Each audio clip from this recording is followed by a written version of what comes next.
Auto suggestions ഇവയുടെ ഭയങ്കര familiar ആണ് നമുക്ക്. നമ്മൾ പല പല കോഴ്സുകളിൽ നിന്ന് പഠിച്ചു വെച്ചിട്ടുണ്ടായിരിക്കാം. ഇപ്പോഴും പലരും അത് പ്രാക്ടീസ് ചെയ്യുന്നുണ്ടായിരിക്കാം.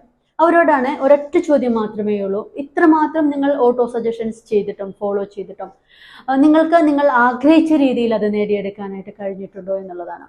ഇല്ല എന്നാണ് ഉത്തരമെങ്കിൽ ഹിപ്നോട്ടിക് ഓട്ടോ സജഷനെ കുറിച്ച് ഞാനൊരു 5 കാര്യങ്ങൾ നിങ്ങൾക്ക് പറഞ്ഞു തരാം. അതൊന്ന് ഫോളോ ചെയ്യുക, അല്ലെങ്കിൽ അറിയാനായിട്ട് ശ്രമിക്കുക, പഠിക്കാനായിട്ട് ശ്രമിക്കുകയും ചെയ്തു കഴിഞ്ഞാൽ നിങ്ങൾക്ക് തീർച്ചയായിട്ടും നമ്മൾ ആഗ്രഹിക്കുന്ന കാര്യങ്ങൾ നമ്മുടെ കൈക്കുമ്പിളിലേക്ക് എത്തിക്കാനായിട്ട് കഴിയും. അതിൽ ഒന്നാമത്തെ കാര്യം എന്താണെന്ന് വെച്ചാൽ നമുക്ക് സബ് കോൺഷ്യസ് മൈൻഡിന്റെ ഭാഷ എന്താണ് എന്ന് അറിഞ്ഞിരിക്കുക എന്നുള്ളതാണ്. രണ്ടാമത്തെ കാര്യം, എങ്ങനെയാണ് നമ്മൾ സബ് കോൺഷ്യസ് മൈൻഡിന്റെ അടുത്ത് ഓട്ടോ സജഷൻസ് സെറ്റ് ചെയ്യുമ്പോൾ ഗോൾ സെറ്റ് ചെയ്തെടുക്കേണ്ടതെന്ന് കൃത്യമായിട്ട് സബ് കോൺഷ്യസ് മൈൻഡിന് പറഞ്ഞു കൊടുക്കുക എന്നുള്ളതാണ്.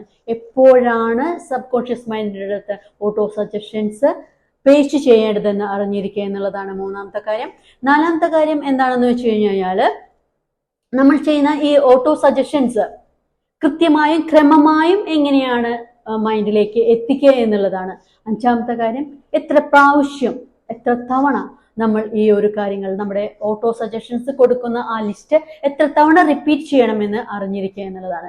ഈ 5 കാര്യങ്ങളും നമ്മൾ ഫോളോ ചെയ്യുകയാണെങ്കിൽ അല്ലെങ്കിൽ പ്രാക്ടീസ് ചെയ്യുകയാണെങ്കിൽ നമ്മൾ ആഗ്രഹിക്കുന്ന കാര്യങ്ങൾ നമ്മുടെ കൈപ്പിടിയിൽ ഒതുക്കാവുന്നതേ ഉള്ളൂ. അപ്പോൾ വീണ്ടും കാണാം. ബൈ.